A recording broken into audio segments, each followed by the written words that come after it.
রথযাত্রার দিন কাছে। তাই রানী রাজাকে বললে, চলো রথ দেখতে যাই। রাজা বললে, আচ্ছা। ঘোড়াশাল থেকে ঘোড়া বেরোলো, হাতিশাল থেকে হাতি, ময়ূরপঙ্খী যায় সারি সারি, আর বল্লম হাতে সারে সারে সিপাহী সান্ত্রী।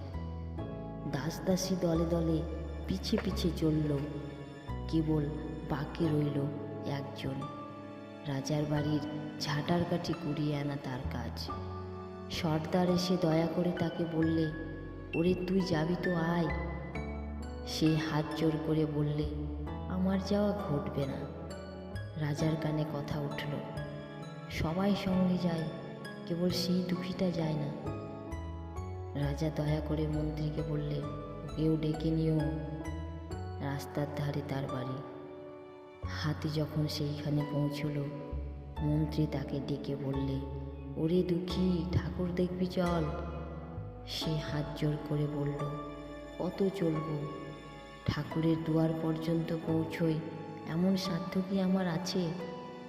মন্ত্রী বললে, ভয় কিরে তোর, রাজার সঙ্গে চলবি? সে বললে, সর্বনাশ, রাজার পথ কি আমার পথ? মন্ত্রী বললে, তবে তোর উপায়? তোর ভাগ্যে কি রথযাত্রা দেখা ঘটবে না? দুঃখী বললে, ঘটবে বই কি, ঠাকুর তো রথে করে আমার দুয়ারেই আসেন। মন্ত্রী হেসে বললে, তোর দুয়ারে রথের চিহ্ন কই? দুঃখী বললে, তার রথের চিহ্ন পড়ে না। মন্ত্রী বললে, কেন বলতো?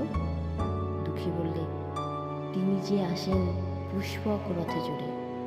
মন্ত্রী বললে, কই রে সেই রথ? দুঃখী দেখিয়ে দিলে, তার দুয়ারের দুই পাশে দুটি সূর্যমুখী ফুটে আছে।